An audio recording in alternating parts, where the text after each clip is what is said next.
ಪ್ರಧಾನಿ ನರೇಂದ್ರ ಮೋದಿಯವರು ಉತ್ತರ ಪ್ರದೇಶದ ವಾರಣಾಸಿಯಲ್ಲಿರುವಂತಹ ಪ್ರಸಿದ್ಧ ಸಂಕಟ ಮೋಚನ್ ಹನುಮಾನ್ ಮಂದಿರಕ್ಕೆ ಭೇಟಿ ನೀಡಿ ವಿಶೇಷ ಪೂಜೆ ಮಾಡುವ ಮೂಲಕ ದೇವರಿಗೆ ಪ್ರಾರ್ಥನೆಯನ್ನು ಸಲ್ಲಿಸಿದರು. ಈ ಸಂದರ್ಭದಲ್ಲಿ ಸಿಎಂ ಯೋಗಿ ಆದಿತ್ಯನಾಥ್ ಅವರು ಸಾಥ್ ನೀಡಿದ್ದಾರೆ. ಪ್ರಧಾನಿ ಮೋದಿ ಅವರು ದೇವಸ್ಥಾನಕ್ಕೆ ಭೇಟಿ ನೀಡಿದ ಸಂದರ್ಭದಲ್ಲಿ ನೂರಾರು ಭಕ್ತರು ಜೈ ಶ್ರೀರಾಮ್ ಹಾಗೂ ಮೋದಿ ಮೋದಿ ಘೋಷಣೆಯನ್ನು ಕೂಗಿದರು. ಲೋಕಸಭಾ ಚುನಾವಣೆ ನಿಮಿತ್ತ ಈಗಾಗಲೇ ನರೇಂದ್ರ ಮೋದಿ ಅವರು ತಾವು ಸ್ಪರ್ಧಿಸ್ತಾ ಇರುವಂತಹ ವಾರಣಾಸಿ ಕ್ಷೇತ್ರದಲ್ಲಿ ಟೆಂಪಲ್ ರನ್ ಮಾಡ್ತಾ ಇದ್ದಾರೆ. ಜೂನ್ 1ರಂದು ಈ ಕ್ಷೇತ್ರದಲ್ಲಿ ಮತದಾನ ನಡೆಯಲಿದೆ.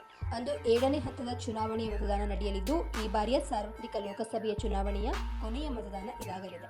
ಈ ಕ್ಷೇತ್ರಕ್ಕೆ ಆರಂಭದಲ್ಲಿ 39 ಅಭ್ಯರ್ಥಿಗಳು ನಾಮಪತ್ರವನ್ನು ಸಲ್ಲಿಸಿದರು. ಚುನಾವಣಾ ಆಯೋಗದ ಮಾಹಿತಿ ಪ್ರಕಾರ ಅಂತಿಮವಾಗಿ ಕಣದಲ್ಲಿ 6 ಅಭ್ಯರ್ಥಿಗಳು ಉಳಿದಿದ್ದಾರೆ. ಇನ್ನು ಮೋದಿ ಅವರು ಈ ಕ್ಷೇತ್ರದಿಂದ ಹ್ಯಾಟ್ರಿಕ್ ಗೆಲುವಿನ ನಿರೀಕ್ಷೆಯಲ್ಲಿದ್ದಾರೆ. ಜೂನ್ 4ರಂದು ಲೋಕಸಭಾ ಚುನಾವಣೆಯ ಫಲಿತಾಂಶ ಹೊರಬೀಳಲಿದೆ.